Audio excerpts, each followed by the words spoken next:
히브리서 1장. 옛날에는 하나님께서 예언자를 통해 우리 조상들에게 여러 가지 방법으로 수없이 말씀하셨습니다. 그러나 이제 마지막 때에는 하나님께서 그의 아들을 통하여 우리에게 말씀하십니다. 하나님께서는 그의 아들을 상속자로 삼으시고 그를 통해 세상을 창조하셨습니다. 그 아들은 하나님의 영광을 나타내며 하나님의 본성을 그대로 보여줍니다. 능력 있는 말씀으로 만물을 붙드시고 사람들의 죄를 깨끗이 하시는 그분은 하늘에 계시는 위대하신 하나님의 오른편에 앉아 계십니다. 그분은 그 어느 천사보다도 위대하시기 때문에 하나님께서는 그에게 천사들보다 더 뛰어난 이름을 주셨습니다. 하나님께서는 천사들 중 어느 누구에게도 다음과 같이 말씀하신 적이 없습니다. 너는 내 아들이다. 오늘 내가 너를 낳았다. 또 이렇게 말씀하시지도 않았습니다. 나는 그의 아버지가 되며 그는 내 아들이 될 것이다. 또 하나님께서 그의 맏아들을 세상으로 보내시며 이렇게 말씀하셨습니다. 하나님의 모든 천사가 그를 경배해야 할 것이다. 천사들에 대해서는 다음과 같이 말씀하셨습니다. 하나님께서 그의 천사들을 바람으로 삼으시고 그의 종들을 불꽃같이 만드셨다. 그러나 아들에 대해서는 하나님, 주님의 보좌는 영원할 것이며 주님의 나라를 공평으로 다스릴 것입니다. 주님께서 옳은 것을 사랑하시고 악한 것을 미워하심으로 하나님께서 함께 다스릴 자로 주님을 선택해서 기름 부으셨습니다. 주님의 하나님께서 그 누구보다도 더 큰 기쁨을 주실 것입니다. 라고 하시고 또 이렇게 말씀하셨습니다. 주님, 이 세상이 처음 시작될 때에 주님께서 땅을 지으시고 주님의 손으로 하늘을 빚으셨습니다. 하늘과 땅은 멸망할 것이지만 주님은 영원할 것이며 그것들은 옷과 같이 낡아지기 때문에 당신께서 그것들을 겉옷처럼 말아 치우실 것입니다. 그것들이 옷처럼 변해도 주님은 결코 변함이 없으시며 주님의 날도 끝나는 일이 없을 것입니다. 하나님께서는 그의 천사들 중 누구에게도 이렇게 말씀하신 적이 없었습니다. 내가 너의 원수들을 굴복시킬 때까지 내 오른편에 앉아 있어라. 모든 천사들은 하나님을 섬기는 영이며 구원받을 사람을 돕기 위해 보내진 자들입니다. 히브리서 2장. 그러므로 우리는 더욱 조심하며 배운 대로 행해야 합니다. 그러면 결코 진리에서 멀어지지 않을 것입니다. 하나님께서 천사들을 통하여 가르쳐 주신 것들 역시 진리입니다. 그것을 따라 살지 않거나 순종하지 않는 사람들은 벌을 받게 될 것입니다. 우리에게 베풀어 주신 구원은 매우 위대한 것입니다. 그렇기 때문에 구원이 중요하지 않은 것처럼 살아간다면 그것 역시 벌을 받게 되는 행동입니다. 구원에 대해서 처음 말씀하신 분이 바로 주님이시며 또한 그의 말씀을 들은 사람들이 이것이 진실이라고 우리에게 증명해 주었습니다. 하나님께서도 기적과 큰 표적과 많은 놀라운 일들을 통하여 우리에게 구원을 가르쳐 주셨습니다. 특히 그의 뜻대로 우리에게 성령의 선물을 나누어 주셔서 구원을 증언해 주셨습니다. 하나님께서는 천사들에게 앞으로 맞이할 새 세상을 다스리라고 하지 않으셨습니다. 성경에도 누군가가 이렇게 말한 것이 기록되어 있습니다. 사람이 무엇이길래 이렇게 중요하게 생각하시며 사람의 아들이 누구이길래 이렇게 귀하게 돌보십니까? 하나님께서는 잠시 동안 그를 천사보다 낮추셨으나 영광과 존귀의 관을 그에게 다시 씌우시고 모든 것을 그의 발 아래에 두셨습니다. 하나님께서 모든 것을 그의 발 아래에 두시면 그가 다스리지 못할 것이 하나도 없습니다. 하지만 우리는 아직도 그가 모든 것을 다스리는 것을 보지 못하고 있습니다. 그러나 우리는 예수님을 바라봅니다. 잠시 동안 예수님은 천사들보다 낮아지셨지만 고난당하고 죽으심으로 영광과 존귀의 관을 쓰셨습니다. 예수님은 하나님의 은혜로 모든 사람을 대신하여 죽으신 것입니다. 하나님은 모든 것을 창조한 분이시며 그분의 영광을 위해 모든 것을 돌보십니다. 하나님께서는 많은 믿음의 자녀들이 그분의 영광을 함께 누리게 되길 바라셨습니다. 그래서 사람들을 구원하시기 위해 고난을 통해서 예수님을 완전한 구원자가 되게 하신 것입니다. 사람들을 거룩하게 하신 예수님과 거룩하게 된 사람들은 모두 한 가족입니다. 그렇기 때문에 그분은 그들을 한 형제라고 부르는 것을 부끄러워하지 않으셨습니다. 예수님께서 말씀하셨습니다. 내가 내 형제들에게 주님의 이름을 알리고 주님을 경배하러 모인 군중들 앞에서 주님을 찬양하겠습니다. 또 말씀하셨습니다. 내가 하나님을 신뢰합니다. 그리고 다시 말씀하셨습니다. 내가 여기 있습니다.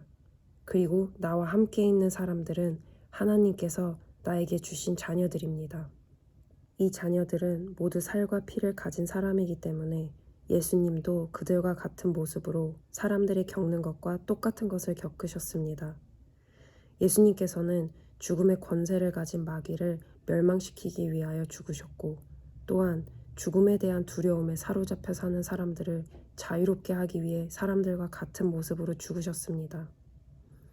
예수님이 돕고자 했던 자들은 분명히 천사들이 아니라 아브라함의 후손인 사람들입니다. 그러므로 예수님께서는 모든 면에서 사람과 똑같이 되셨습니다. 예수님께서는 하나님을 섬기는 자비롭고 신실한 대제사장이 되셔서 그들의 죄가 용서받을 수 있게 해주셨습니다. 주님은 시험받는 자들도 도와주실 수 있습니다. 왜냐하면 예수님께서 직접 고난당하고 시험을 받으셨기 때문입니다. 히브리서 3장. 그러므로 거룩한 형제 여러분, 예수님에 대해서 깊이 생각하십시오. 여러분은 모두 하나님께서 부르신 사람들입니다. 하나님께서 우리에게 보내신 예수님은 우리 믿음의 사도이며 대제사장이 되십니다. 하나님의 집에서 모세가 그분이 바라시는 대로 충성을 다했던 것처럼 예수님도 하나님께 충성하였습니다. 집을 지은 사람이 집 그 자체보다 더 존귀한 것처럼 예수님 역시 모세보다 더 큰 영광을 받으실 분입니다. 어느 집이든 그 집의 주인이 있듯이 모든 것의 주인은 하나님이십니다. 모세는 하나님의 집에서 종으로 충성하였습니다. 또 그는 하나님께서 앞으로 말씀하시려는 것들을 전하였습니다. 그러나 그리스도는 하나님의 집을 맡은 아들로서 충성하였습니다. 우리가 만일 믿음 위에 굳게 서서 큰 소망을 가진 것을 자랑스럽게 생각한다면 우리는 하나님의 가족입니다. 그러므로 성령님도 이렇게 말씀하셨습니다. 오늘 그가 하시는 말씀에 귀를 기울여라. 이전에 광야에서 하나님을 시험하던 것처럼 고집을 부리지 마라. 너희 조상들은 광야에서 40년 동안 내가 한 일을 보았다. 그러나 그들은 나를 떠보고 나의 인내를 시험하였다. 내가 분노하여 그들에게 그들이 내게 충성하지도 않고 나의 길도 이해하지 못하는구나 라고 말했으며 내가 노하여 맹세하기를 그들은 안식처가 될 약속의 땅에 결코 들어오지 못할 것이다 라고 하였다. 그러므로 형제 여러분, 그 어느 누구라도 악한 생각을 품거나 믿음을 소홀히 하지 마십시오. 그런 마음은 살아계신 하나님을 따르는 데 방해가 될 뿐입니다. 오히려 오늘이라고 부르는 이 시간에 서로를 더욱더 격려하십시오. 죄와 속임수로 마음이 완고해지는 사람이 없도록 서로 돕기 바랍니다. 우리가 처음에 가졌던 굳은 믿음을 끝까지 지키면 그리스도 안에서 모든 것을 함께 누리게 될 것입니다. 이것이 바로 성경에서 말하고 있는 것입니다. 오늘 그가 하시는 말씀에 귀를 기울여라. 이전에 광야에서 하나님을 시험하던 것처럼 고집을 부리지 마라. 하나님의 음성을 듣고도 따르지 않았던 사람이 누구였습니까? 모세를 따라 이집트에서 나온 사람들이 아니었습니까? 또 하나님께서 40년 동안 누구에게 분노하셨습니까? 죄를 짓고 광야에서 죽어간 자들 아닙니까? 하나님께서 약속의 땅인 안식처에 결코 들어오지 못할 것이라고 누구에게 맹세하여 말씀하셨습니까? 그에게 순종하지 않은 사람들을 두고 하신 말씀 아닙니까? 우리는 그들이 믿지 않았기 때문에 하나님께서 약속하신 안식처에 들어가지 못했다는 것을 알 수 있습니다. 히브리서 4장. 이제 하나님의 안식처에 들어갈 수 있는 약속이 아직 우리에게 남아 있습니다. 그러므로 모두 조심하여 우리 중에서 그곳에 들어가지 못하는 사람이 없도록 해야 할 것입니다. 우리도 그들과 마찬가지로 복음을 들었습니다. 다만 그들은 복음을 들을 때에 그 말씀을 믿음으로 받지 않았기 때문에 유익을 얻지 못한 것입니다. 그러나 믿는 우리들은 하나님의 안식에 들어가서 쉴 수 있습니다. 이것은 하나님께서 말씀하신 것과 같습니다. 그러므로 내가 분노하여 맹세하기를 그들은 결코 안식처가 될 내 약속의 땅에 들어오지 못할 것이다. 하지만 세상이 창조될 때부터 이 일은 이미 이루어졌습니다. 일곱째 날에 대해서는 성경이 이렇게 기록되어 있습니다. 일곱째 날에 하나님께서 그의 모든 일을 끝내고 쉬셨다. 그리고 다시 하나님께서는 그들이 결코 내 안식처에 들어오지 못할 것이다 라고 말씀하셨습니다. 하나님의 안식처에 들어가 안식을 누릴 사람들이 남아있다는 것은 확실합니다. 그러나 구원의 소식을 처음 들었던 그 사람들은 불순종했기 때문에 그곳에 들어가지 못하였습니다. 하나님께서는 오랜 시간이 지난 후 다윗을 통하여 어떤 날, 즉 오늘날을 예비하시고 다음과 같이 말씀하셨습니다. 오늘날 그의 말씀에 귀를 기울이고 고집을 부리지 마라. 이제 우리는 여호수아가 백성들을 하나님의 안식처로 인도하지 못했다는 것을 알 수 있습니다. 만일 그랬다면 하나님께서 후에 다른 어떤 날을 예비하실 필요가 없었을 것이기 때문입니다. 이것을 통해 우리는 아직 하나님의 백성들을 위한 안식이 남아있다는 것을 알 수 있습니다. 하나님께서 주시는 안식을 누릴 사람들은 하나님께서 자기 일을 쉬셨던 것처럼 모든 일에서부터 자유롭게 편안히 쉬게 될 것입니다. 우리는 그 누구도 지난날 불순종했던 사람들처럼 되지 않으며 그곳에 들어가지 못하는 일이 없도록 힘써야 할 것입니다. 하나님의 말씀은 살아있고 힘이 있습니다. 양쪽의 날이 선 칼보다도 더 날카로워서 우리의 혼과 영과 관절과 골수를 쪼개며 마음속에 있는 생각과 감정까지 알아냅니다. 하나님 앞에서 숨길 수 있는 것은 아무것도 없습니다. 모든 것이 다 드러나기 때문에 그분 앞에서 우리의 모든 것을 보여드려야 합니다. 우리에게는 하늘로 올라가신 대제사장이 계십니다. 그분은 바로 하나님의 아들 예수님이십니다. 그렇기 때문에 우리는 우리의 믿음을 굳게 지켜야 합니다. 우리의 대제사장은 우리의 연약한 부분을 알고 계십니다. 이 땅에 계실 때 그분은 우리와 마찬가지로 시험을 받으셨습니다. 그러나 결코 죄를 짓진 않으셨습니다. 그러므로 하나님의 보좌 앞에 담대하게 나아갑시다. 그곳에는 은혜가 있으며 우리는 때에 따라 우리를 도우시는 자비와 은혜를 받을 수 있습니다. 히브리서 5장. 사람들 가운데서 뽑힌 대제사장은 그들을 위하여 하나님 앞에 서야 하는 일을 맡고 있습니다. 그는 죄를 씻기 위하여 예물과 희생제물을 바칩니다. 대제사장 역시 약한 사람이기 때문에 잘 알지 못하는 사람들과 잘못을 저지르는 사람들을 너그럽게 대할 수 있는 것입니다. 사람들의 죄를 위하여 희생제물을 바치는 대제사장도 자신의 죄를 위하여 희생제물을 바쳐야 합니다. 대제사장이 되는 것은 영광스러운 일이지만 자기 마음대로 될 수 있는 것이 아닙니다. 아론처럼 하나님께 부르심을 받아야 합니다. 그리스도 역시 스스로 대제사장의 영광을 택한 것이 아니라 하나님께서 그를 선택해 주신 것입니다. 하나님께서 그에게 말씀하셨습니다. 너는 내 아들이다. 오늘 내가 너의 아버지가 되었다. 또 이렇게 말씀하셨습니다. 너는 멜기세덱의 계통을 따른 영원한 대제사장이다. 예수님께서 사람으로 계실 때 하나님께 기도하고 도움을 구하셨습니다. 그분은 자기를 죽음에서 구해주실 수 있는 분에게 큰 소리로 부르짖으며 눈물로 기도하였습니다. 그리고 모든 것을 하나님께 맡기고 순종하심으로 하나님의 응답을 받으셨습니다. 예수님께서는 하나님의 아들이셨지만 고난을 통해 순종하는 법을 배우셨습니다. 그래서 예수님은 우리의 완전한 대제사장이 되시고 그에게 순종하는 모든 자에게 영원한 구원을 주셨습니다. 그는 하나님에 의해 멜기세덱의 계통을 따른 영원한 대제사장이 되었습니다. 멜기세덱에 대해서는 할 말이 많지만 여러분이 깨닫는 것이 둔하기 때문에 설명하기 어렵습니다. 여러분은 믿은 지 오래되었기 때문에 마땅히 선생이 되어야 했습니다. 그러나 여러분은 아직 하나님의 말씀에 대한 기초를 누군가에게 다시 배워야 할 것 같습니다. 여러분은 단단한 음식을 먹을 준비가 되어 있지 않아서 아직은 젖을 먹어야 할 것 같습니다. 젖을 먹는 자는 아직 어린아기이기 때문에 옳은 말씀에 대해서 알지 못합니다. 단단한 음식은 어른을 위한 것입니다. 그들은 훈련을 통해 선과 악을 구별할 줄 압니다. 히브리서 6장. 그러므로 훌륭하게 자란 어른이 됩시다. 처음 그리스도에 대해 배우던 때로 되돌아가서는 안 됩니다. 그때는 죽음에 이르게 하는 행위에서 막 돌아서서 회개하던 때이며 하나님에 대한 신앙의 기초를 닦던 때였습니다.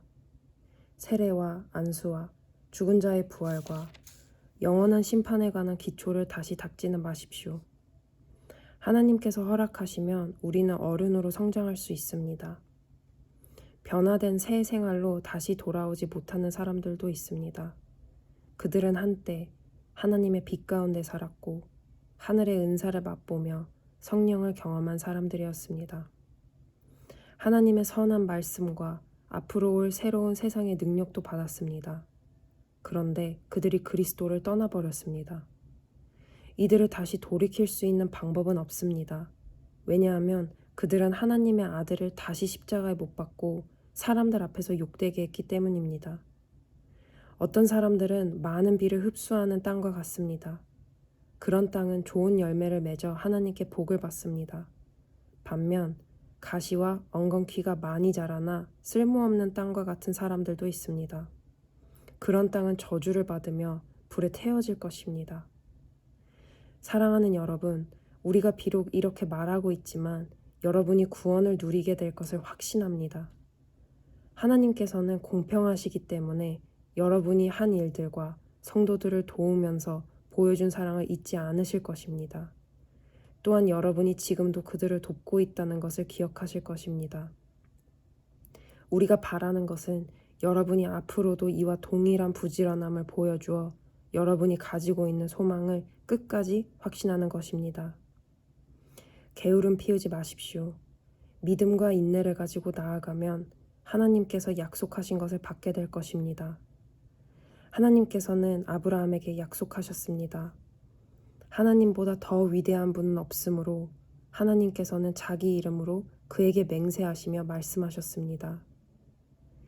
내가 반드시 너에게 복을 주고 내 자손을 번성하게 하겠다. 아브라함은 인내를 가지고 이 약속을 기다렸고 마침내 그 약속을 받았습니다. 사람들은 보통 자기보다 위대한 사람의 이름을 대며 맹세합니다. 그래서 자기가 말한 것이 사실임을 확증하고 더 이상 논쟁이 되지 않도록 합니다. 하나님께서도 자신의 약속이 사실임을 증명하고 싶으셨습니다. 하나님께서는 자신의 약속을 받을 자들에게 이것을 확실히 나타내셨습니다. 그리고 자신의 계획이 변하지 않는다는 것을 그들에게 알리시려고 맹세로 그것을 보증하셨습니다. 하나님께서는 결코 거짓으로 약속하지 않으시며 거짓 맹세도 하지 않으십니다.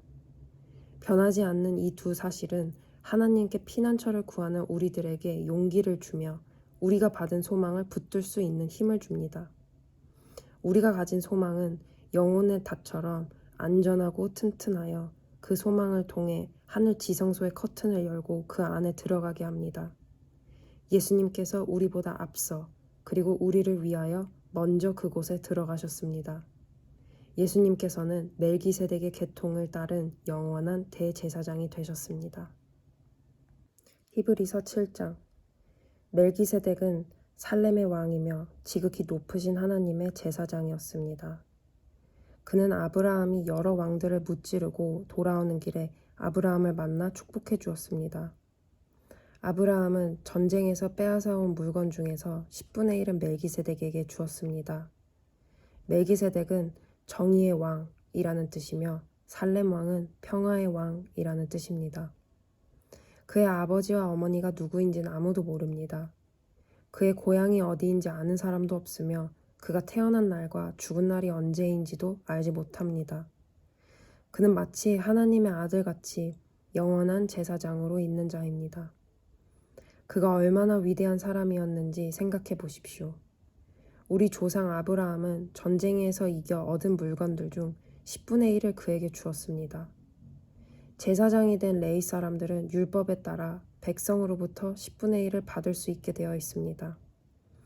제사장들과 백성 모두 아브라함의 자손이지만 제사장은 자기 백성으로부터 10분의 1을 받았습니다.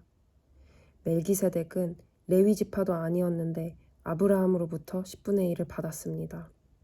그리고 하나님의 약속을 받은 아브라함을 축복해 주었습니다. 높은 사람이 낮은 사람을 축복해 줄 수 있다는 사실은 여러분도 알고 있을 것입니다. 제사장들도 10분의 1을 받지만 그들도 결국 죽을 인간에 불과합니다. 그러나 아브라함으로부터 10분의 1을 받은 멜기세덱은 성경이 말한 대로 영원히 살아 있습니다. 또한 백성들로부터 10분의 1을 받았던 레위 지파도 아브라함을 통해 멜기세덱에게 10분의 1을 바쳤다고 말할 수 있습니다. 왜냐하면 아브라함이 멜기세덱을 만났을 때 레위는 아직 태어나지 않았고 아브라함의 몸속에 있었기 때문입니다. 이스라엘 백성들은 레위 지파의 제사장 직분을 통해 율법을 받았습니다. 그러나 제사장 직분을 받았다고 해서 그들이 영적으로 완전해질 수는 없었습니다. 따라서 또 다른 제사장, 즉 아론의 계통이 아닌 멜기세덱의 계통을 따른 제사장이 필요했던 것입니다.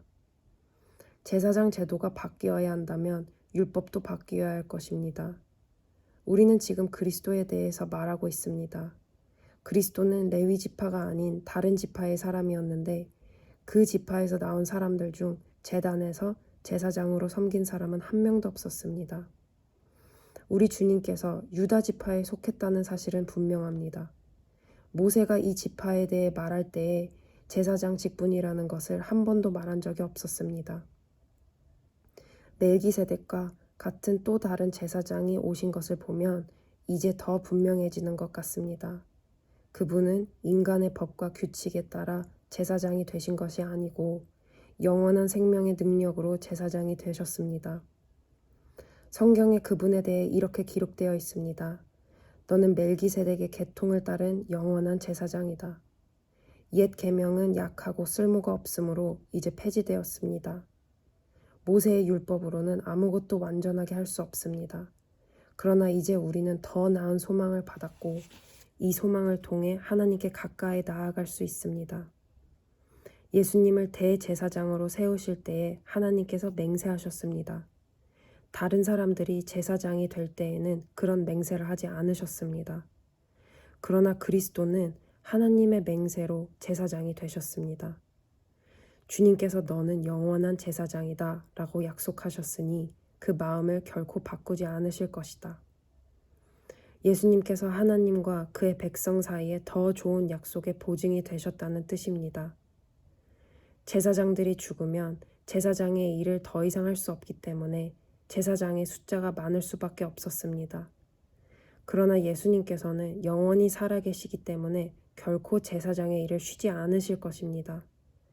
그러므로 예수님은 자기를 통해 하나님께 나아오는 자들을 완전히 구원하실 수 있습니다.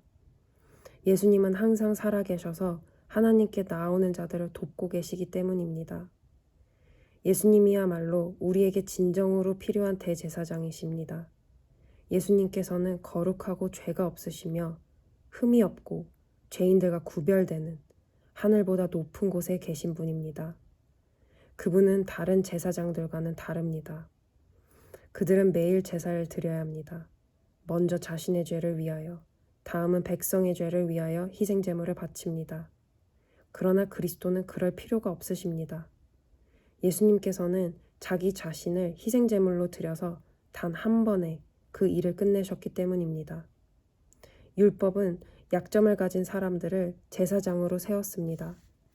그러나 하나님의 아들이신 예수님께서는 하나님이 맹세하심을 통해 영원토록 완전한 대제사장이 되셨습니다. 히브리서 8장. 지금까지 우리가 말한 것의 요점은 하늘에 계신 하나님의 오른쪽에 앉아 계신 대제사장이 우리와 함께 있다는 것입니다. 우리의 대제사장은 지극히 거룩한 곳인 성소에서 섬기고 계십니다. 그곳은 사람이 세운 곳이 아니라 하나님께서 세우신 거룩한 장막이요 참 성막입니다. 모든 대제사장은 하나님께 예물과 제사를 드리는 일을 맡고 있습니다. 따라서 우리의 대제사장도 하나님께 무엇인가를 드려야 했습니다.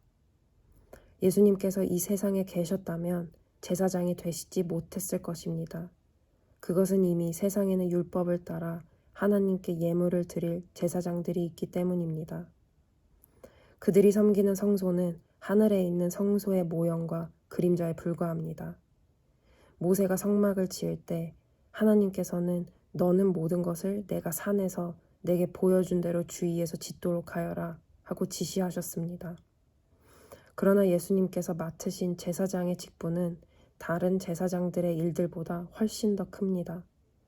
마찬가지로 하나님께서 예수님을 통해 그의 백성에게 주신 언약도 옛 언약보다 훨씬 좋은 것입니다.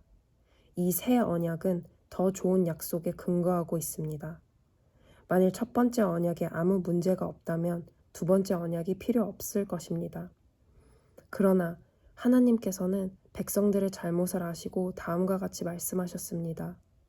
내가 이스라엘과 유다 백성으로 더불어 새 언약을 맺을 때가 되었다.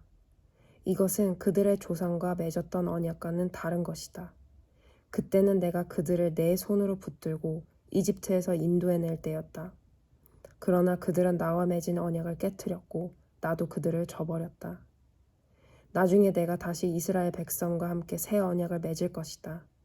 내가 나의 가르침을 그들의 마음속에 새기고 그들의 가슴에 기록할 것이다. 나는 그들의 하나님이 되고 그들은 내 백성이 될 것이다. 그때는 사람들이 그들의 이웃과 친척들에게 주님을 알도록 가르칠 필요가 더 이상 없을 것이다. 그것은 가장 작은 자부터 가장 큰 자에 이르기까지 나를 모르는 사람이 한 사람도 없을 것이기 때문이다. 나는 그들이 저지른 악한 일을 다 용서하고 그들의 죄를 더 이상 기억하지 않을 것이다.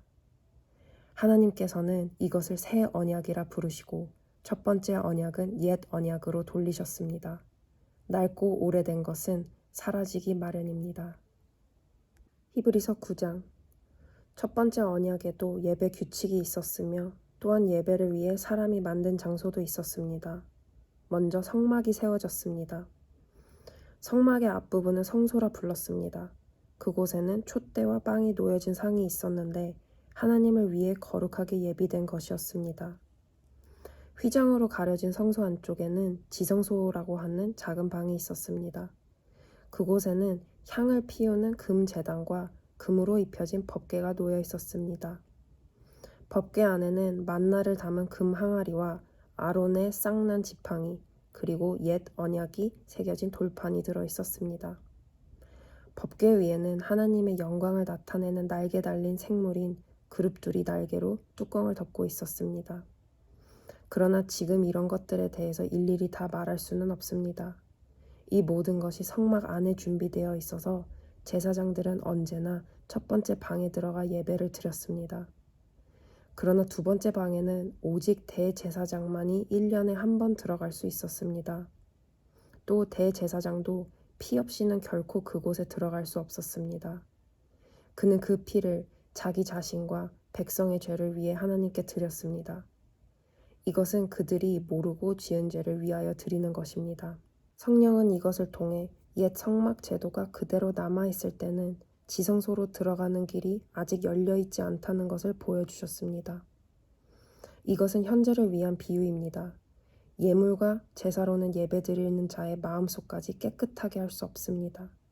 이것은 단지 먹고 마시고 여러 가지 몸을 씻는 등의 예식으로서 하나님의 새 법이 올 때까지만 적용되는 것입니다.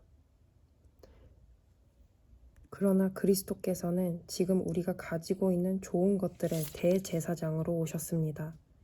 그는 더 크고 완전한 성막에 들어가셨습니다. 그것은 사람의 손으로 지은 것도 아니며 이 세상에 속한 것도 아닙니다.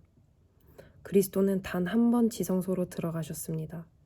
그분은 염소나 송아지의 피가 아닌 자신의 피를 가지고 지성소로 들어가셔서 우리를 죄에서 완전히 자유롭게 해주셨습니다. 염소와 황소의 피와 암소의 죄를 부정한 사람에게 뿌리면 그 육체를 다시 깨끗하게 할 수 있습니다. 그렇다면 영원하신 성령을 통해 하나님께 자기 자신을 완전한 제물로 드린 그리스도의 피는 어떻겠습니까? 그의 피는 죽음에 이르게 하는 행동에서 우리 마음을 깨끗하게 하고 살아계신 하나님을 섬기는 데 부족함이 없도록 할 것입니다. 그러므로 그리스도께서 새 언약의 중보자가 되셨습니다. 이제 하나님께서 부르심을 받은 자들은 하나님께서 약속하신 영원한 복을 받을 수 있게 되었습니다. 옛 언약 아래에서 살던 사람들을 죄로부터 자유롭게 하기 위하여 그리스도께서 죽으셨기 때문에 사람들이 그 축복을 누릴 수 있게 된 것입니다. 유언이 효력을 나타내려면 그 유언을 쓴 사람이 죽었다는 사실이 증명되어야 합니다. 그 사람이 살아있는 한 유언은 아무 쓸모가 없습니다. 오직 죽은 후에만 쓸모가 있는 것입니다. 이처럼 옛 언약도 죽음을 나타내는 피 없이 세운 것이 아닙니다. 모세는 백성들에게 율법에 적힌 모든 계명을 말해주었습니다. 그리고 송아지의 피를 물과 함께 섞은 다음 붉은 양털과 우슬초에 적셔서 율법책과 백성들에게 뿌렸습니다. 그리고 이것은 하나님께서 여러분에게 순종하라고 명령하신 언약의 피입니다. 라고 말했습니다. 모세는 성막과 예배에 쓰이는 모든 물건에도 그런 방법으로 피를 뿌렸습니다. 율법은 거의 모든 것이 피로써 깨끗해지며 피 흘림이 없으면 죄의 용서도 없다고 말합니다. 하늘에 있는 참된 것들을 모방한 이 땅의 모형은 동물의 피로 깨끗해져야 합니다. 그러나 하늘에 있는 것들은 더 좋은 제물이 필요합니다. 그리스도께서는 사람이 지은 지성소에 들어가지 않으셨습니다. 그것은 참된 것의 모형일 뿐입니다. 그리스도께서는 하늘에 올라가시고 그곳에서 우리를 도우시려고 하나님 앞에 서신 것입니다. 대제사장은 1년에 한 번 자신의 피가 아닌 동물의 피를 가지고 지성소로 들어갑니다. 그렇다고 그리스도께서 자신을 제물로 드리기 위해 매번 하늘로 올라가신 것이 아닙니다. 만일 그래야 한다면 그리스도께서 세상이 창조되었을 때부터 고난을 자주 받으셔야 했을 것입니다. 그러나 그리스도께서는 단 한 번 오셔서 자신을 제물로 드림으로 모든 죄를 깨끗하게 하셨습니다. 사람들은 모두 한 번 죽습니다. 죽은 후에는 심판이 우리를 기다립니다. 그렇기 때문에 그리스도께서는 자신의 몸을 한 번에 들여 많은 사람의 죄를 없애주신 것입니다. 그리스도께서는 다시 오실 것입니다. 그때는 죄를 없애기 위해서가 아니라 그리스도를 기다리는 자들에게 구원을 주기 위해 오는 것입니다. 히브리서 10장. 율법은 앞으로 오게 될 좋은 것들의 그림자에 불과하며 참된 것의 완전한 모양이 아닙니다. 율법 아래에 있는 사람들은 해마다 똑같은 제사를 드립니다. 그러나 이 제사를 가지고 예배드리러 나오는 사람들이 완전해질 수는 없습니다. 만일 율법이 그들을 완전하게 할 수 있다면 예배드리는 사람들이 깨끗하여져서 더 이상 죄의식도 느끼지 않았을 것이며 제물을 드리는 일도 그쳤을 것입니다. 그러나 제사는 해마다 자기의 죄를 생각나게 합니다. 그것은 황소나 염소의 피로는 죄를 깨끗하게 할 수 없기 때문입니다. 그래서 그리스도께서 세상에 오셨을 때 이렇게 말씀하셨습니다. 하나님께서는 제사와 예물을 원하지 않으시고 나를 위해 한 몸을 예비하셨습니다. 또한 태워드리는 제사인 번제와 죄를 씻는 제사인 속죄제도 기뻐하지 않으십니다. 그때 내가 말하기를 하나님 보십시오. 나에 관해 율법책에 기록된 대로 하나님께서 내게 원하시는 일을 하러 왔습니다. 이 말씀에서 그리스도는 먼저 하나님께서는 제사와 예물을 기뻐하지 않으시고 번제와 속죄제도 원하지 않으신다고 하셨습니다. 이런 것들은 율법이 명령하는 제사들입니다. 그리고 나서 내가 왔습니다. 하나님께서 원하시는 일을 하려고 왔습니다. 라고 말합니다. 즉 하나님께서는 새로운 제도를 세우시려고 첫 번째 제사, 제도를 폐지하신 것입니다. 예수 그리스도는 하나님께서 원하시는 일을 하셨습니다. 우리는 예수 그리스도께서 단번에 몸을 들이신 제사를 통해 거룩함을 입었습니다. 제사장들은 매일 제단 앞에 서서 맡은 일을 행합니다. 그러나 그 제사들은 죄를 없애지 못합니다. 그리스도께서는 죄를 위해 단 한 번의 제사를 드리시고 하나님 오른쪽에 앉으셨습니다. 그리스도는 원수들이 그의 발 아래에 무릎 꿇을 때까지 그곳에서 기다리고 계십니다. 한 번의 제사로 그는 거룩하게 된 자들을 영원히 완전하게 하셨습니다. 성령께서 또한 우리에게 이것에 관해 말씀하십니다. 나중에 내가 다시 이스라엘 백성과 함께 새 언약을 맺을 것이다. 내가 나의 가르침을 그들의 마음속에 새기고 그들의 가슴에 기록할 것이다. 또 말씀하십니다. 그들의 죄와 악한 행동을 내가 다시는 기억하지 않을 것이다. 이런 죄와 악한 행동을 용서받았기 때문에 더 이상 죄를 위한 제사는 필요하지 않게 되었습니다.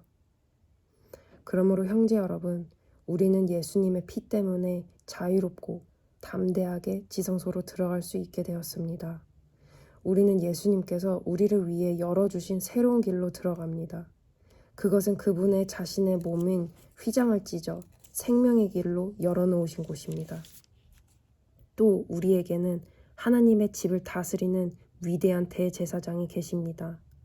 그러니 진실한 마음과 확실한 믿음을 가지고 하나님께 가까이 나아갑시다. 우리는 죄책감에서 깨끗해지고 자유로워졌으며 맑은 물로 몸이 씻겨졌습니다. 하나님께서는 약속하신 것을 지키시는 신실한 분이니 우리가 고백한 소망을 굳게 붙듭시다. 서로 돌아보고 사랑을 베풀며 선한 행동을 하도록 격려합시다.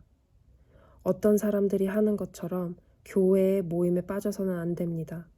그날이 가까이 다가오는 것을 볼수록 함께 만나며 서로를 격려해야 할 것입니다. 만일 우리가 진리를 알게 된 후에도 일부러 계속 죄를 짓는다면 그 죄를 씻을 제사는 없습니다. 거기에는 오직 심판을 기다리는 두려움과 하나님을 거역하며 사는 자들을 태워 없앨 크고 무서운 불만이 있을 뿐입니다. 모세의 율법에 순종하지 않고 그것을 어긴 사람들도 두세 명의 증인이 있으면 사형을 받았습니다. 그렇다면 하나님의 아들을 공경하지 않는 사람들은 어떻겠습니까? 그들은 자기를 거룩하게 한 언약의 피를 별것 아닌 것으로 여기며 은혜의 성령을 욕되게 하였습니다. 따라서 그들은 더 큰 벌을 받게 될 것입니다. 우리는 하나님께서 잘못을 행하는 자들을 벌하고 그 죄대로 갚아주겠다고 말씀하신 것을 알고 있습니다. 또한 주님께서 그의 백성을 심판하실 것이다 라는 말씀도 하셨습니다. 살아계신 하나님께서 심판하시는 대상이 된다는 것은 정말 무서운 일입니다. 여러분이 처음 진리의 말씀을 배우던 때를 기억해 보십시오. 많은 어려움들이 있었지만 여러분은 꿋꿋이 이겨냈습니다. 때때로 사람들 앞에서 모욕을 당하며 핍박을 받기도 했고 그런 고난을 받는 사람들과 친구가 되기도 하였습니다. 옥에 갇힌 자들을 도와주고 여러분이 가진 것들을 빼앗겨도 기뻐하였습니다. 그렇게 할 수 있었던 것은 여러분이 더 좋고 영원한 것이 있다는 것을 알고 있었기 때문입니다. 그러므로 이전에 가졌던 용기를 잃어버리지 마십시오. 더 큰 보상이 여러분을 기다리고 있습니다. 인내를 가지고 하나님께서 원하시는 일을 해서 그분께서 약속하신 것을 받으시기 바랍니다. 조금만 있으면 오시기로 한 그분이 오실 것이며 결코 늦지 않으실 것이다. 나와 함께 의롭게 산 사람들은 믿음 때문에 생명을 누릴 것이다. 그러나 믿음에서 뒤로 물러난 사람들을 내가 기뻐하지 않겠다. 우리는 뒤로 물러나 하나님께 버림을 받을 사람들이 아닙니다. 우리는 믿음으로 구원함을 받을 사람들입니다. 히브리서 11장. 믿음은 우리가 바라는 것들에 대해서 확신하는 것입니다. 또한 보이지 않지만 그것이 사실임을 아는 것입니다. 옛날 사람들도 믿음으로 인정받았습니다. 믿음을 통해 우리는 이 세상 모든 것이 하나님의 말씀으로 창조되었다는 것을 이해합니다. 이것은 우리가 보고 있는 것들이 보이지 않는 어떤 것으로 만들어졌다는 것을 말합니다. 아벨은 믿음으로 가인보다 하나님께 더 나은 제사를 드렸습니다. 하나님께서는 아벨이 드린 제사를 기뻐 받으시고 그를 의인이라 부르셨습니다. 아벨은 죽었지만 여전히 그의 믿음을 통해 우리에게 말하고 있습니다. 믿음으로 에녹은 죽지 않고 하늘로 옮겨져서 아무도 그를 볼 수 없게 되었습니다. 하나님께서 그를 하늘로 데리고 올라가신 것입니다. 성경은 그가 이 땅에 사는 동안 진실로 하나님을 기쁘시게 하는 자였다고 증언합니다. 믿음이 없이는 어느 누구도 하나님을 기쁘시게 할 수 없습니다. 하나님께 나아오는 자는 그가 계시다는 것과 그를 찾는 자들에게 상 주시는 분이라는 것을 진정으로 믿어야 합니다. 믿음으로 노아는 아직 보지 못하는 일에 대한 하나님의 경고를 들었습니다. 그는 하나님께서 순종해서 그의 가족을 구원할 방주를 지었습니다.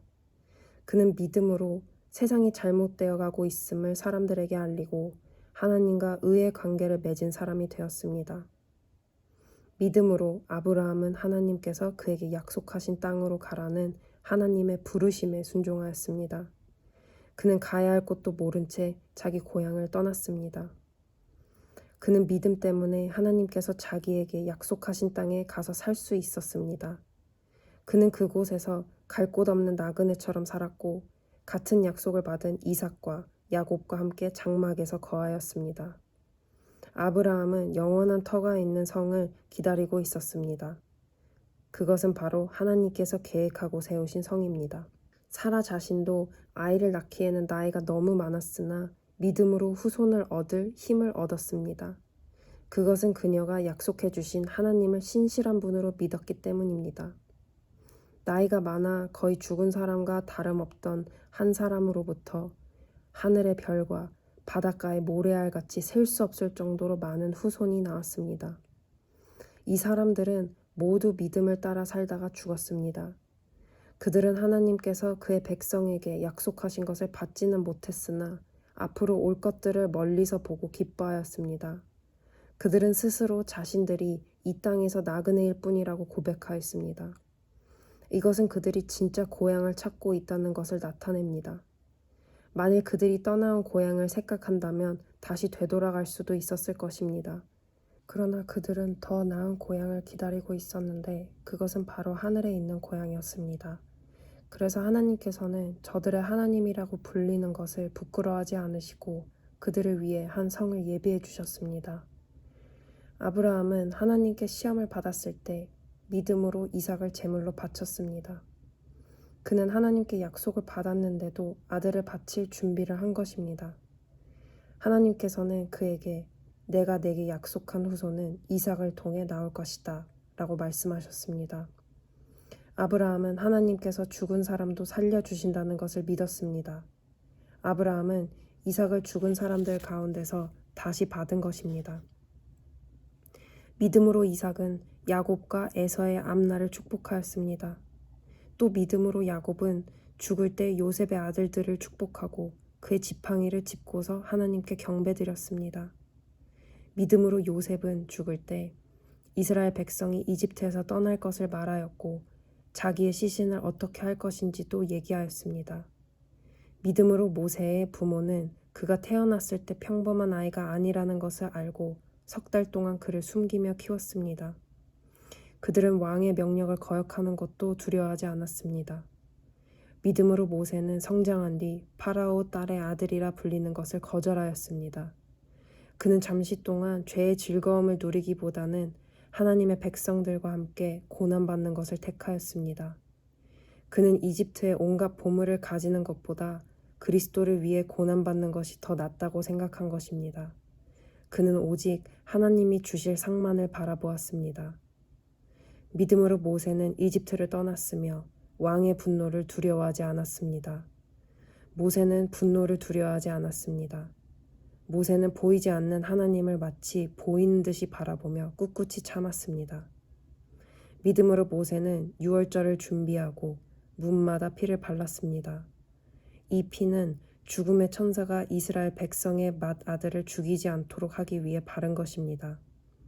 믿음으로 그들은 마른 땅을 건너는 것처럼 홍해를 지나갔습니다. 그러나 이집트인들은 그들을 따라가다가 물에 빠져 죽고 말았습니다.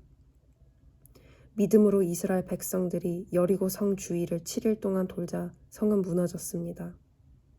믿음으로 기생 라합은 정탐꾼들을 잘 대접하여 하나님께 순종하지 않는 자들이 죽임을 당할 때 구원을 받았습니다. 더 많은 이야기가 필요합니까? 기드온, 바락, 삼손, 입다, 다윗, 사무엘, 그리고 다른 예언자들을 다 말하려면 시간이 모자랄 것입니다. 그들은 믿음으로 나라들을 정복하고 옳은 일을 하였으며 하나님께서 약속하신 것들을 받았고 사자의 입을 막았습니다. 또 큰 불을 막아내며 칼날을 피하였습니다. 그들은 약한 데서 강해졌으며 전쟁터에서는 용감해져서 적들을 무찔렀습니다. 여자들은 죽은 가족이 다시 살아나는 것을 보았습니다. 또 어떤 이들은 죽은 후에 더 나은 삶으로 부활할 것을 생각하면서 고문을 당하고 풀려나는 것을 거절하기도 하였습니다. 어떤 이들은 조롱을 받으며 매를 맞았습니다. 어떤 이들은 묶인 채로 감옥에 끌려갔습니다. 그들은 돌에 맞아 죽었고 몸이 반으로 잘리기도 하였으며 칼에 찔려 죽기도 하였습니다. 양과 염소 가죽을 두르고 가난과 고난과 학대를 견뎌야 했습니다. 그들에게 세상은 아무런 가치가 없었습니다. 그들은 광야와 산과 동굴과 땅굴에서 살았습니다. 이 사람들은 모두 믿음으로 이름이 알려진 자들입니다.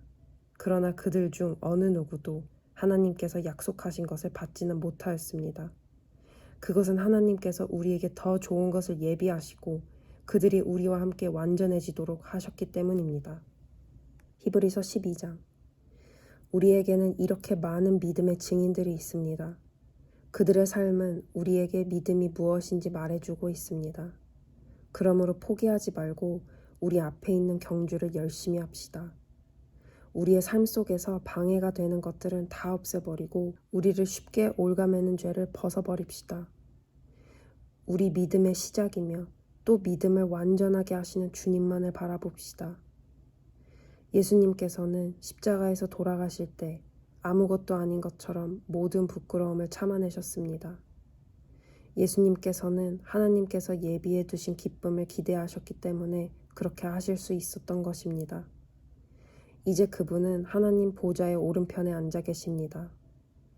예수님을 생각하십시오.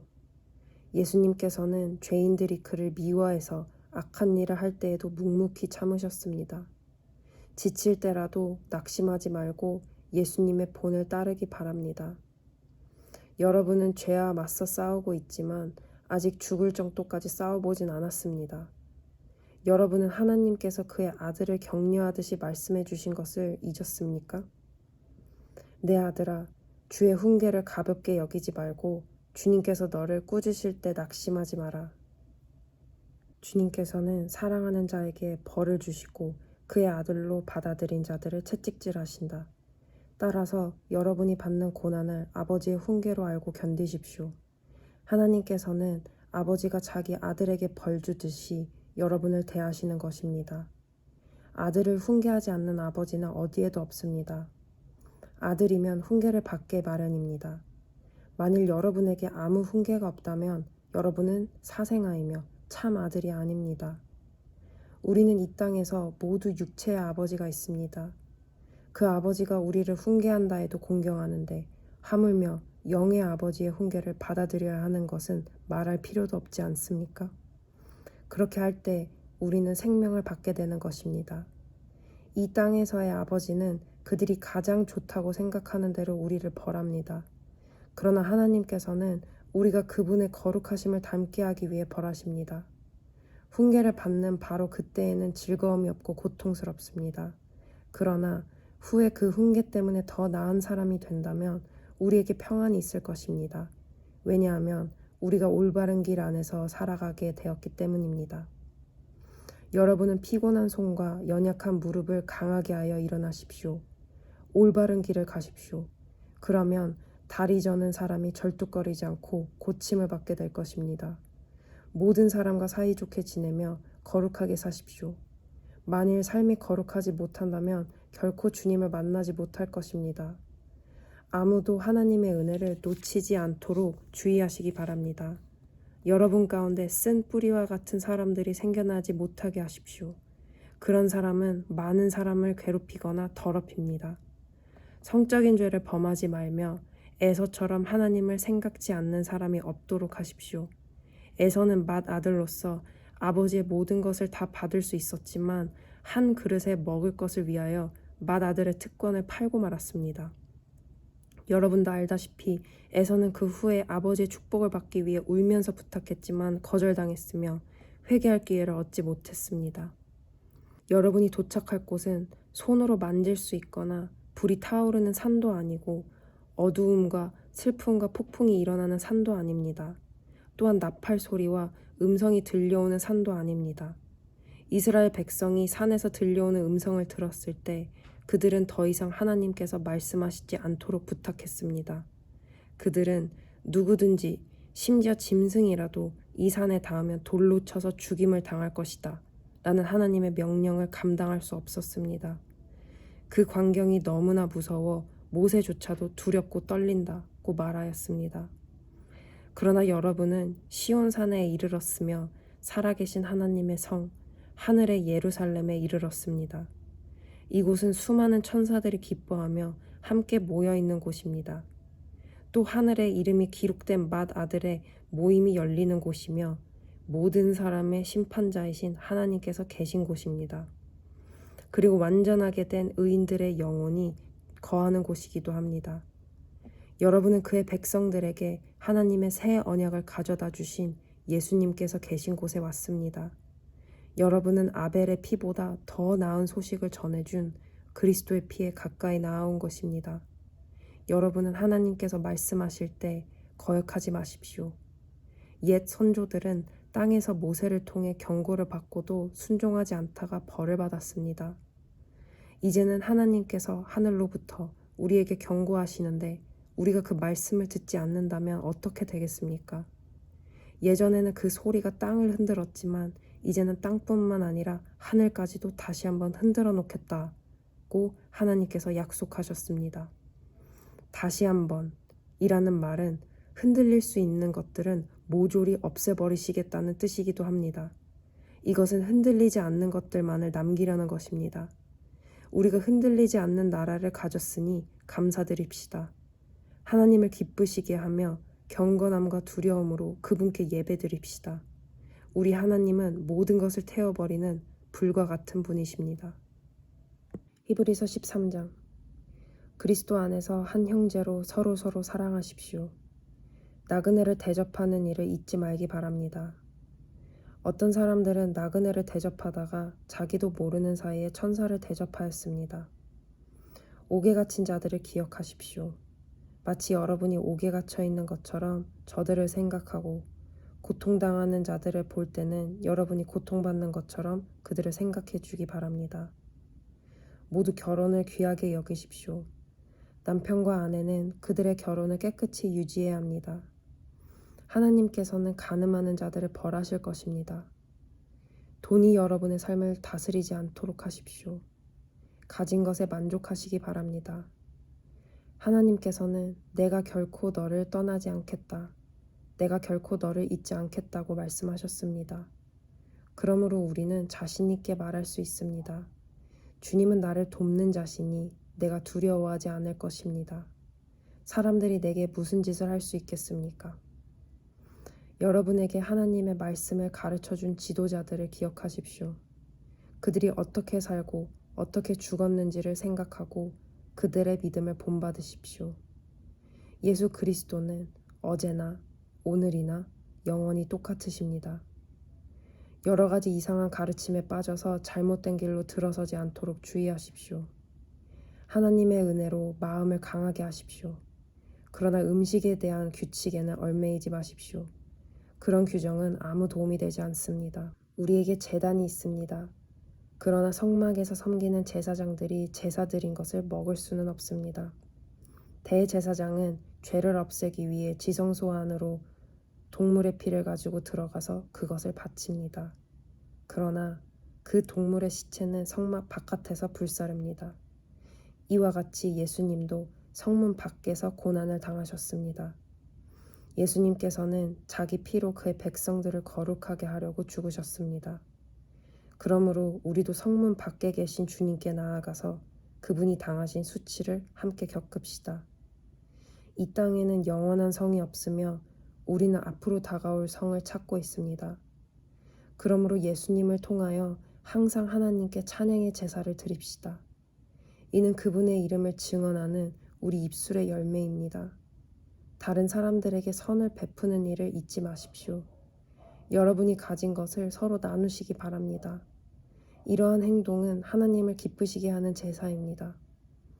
여러분을 인도하는 지도자들에게 순종하고 그들의 권위를 존중하십시오. 그들은 여러분의 영혼을 책임진 자들이기에 여러분을 주위에서 살피고 있습니다. 그들이 이 일을 괴로워하지 않고 즐거운 마음으로 할 수 있도록 해주십시오. 그들의 일을 힘들게 하는 것은 여러분에게 아무 도움이 되지 않습니다. 우리를 위해 기도해 주십시오. 우리는 모든 일을 선하게 하려고 하므로 우리가 선한 양심을 갖고 있다는 것을 확신합니다. 하나님께서 빨리 저를 여러분에게 보내주시도록 기도해 주십시오. 평화의 하나님께서 양들의 큰 목자이신 우리 주 예수님을 죽음에서 살리셨습니다. 하나님께서는 예수님의 보혈로 자기 백성과 영원한 언약을 맺으셨습니다. 바로 이 하나님께서 여러분에게 필요한 모든 좋은 것들을 내려주셔서 여러분이 하나님의 일을 잘할 수 있게 되기를 바랍니다. 또 예수 그리스도를 통해 우리 안에서 그의 기뻐하시는 뜻이 이루어지기를 기도합니다. 예수 그리스도께 길이 영광이 있을 것입니다. 아멘. 형제 여러분, 몇 마디에 불과한 짧은 편지이지만 여러분을 격려하고자 쓴 글이라는 것을 명심하십시오. 우리 형제 디모데가 감옥에서 풀려나왔습니다. 그가 도착하면 여러분을 만나러 함께 가겠습니다. 여러분의 지도자들과 모든 성도들에게 안부를 전합니다. 이탈리아에서 온 사람들이 여러분에게 안부를 전합니다. 하나님의 은혜가 여러분 모두에게 늘 함께하기를 기도합니다.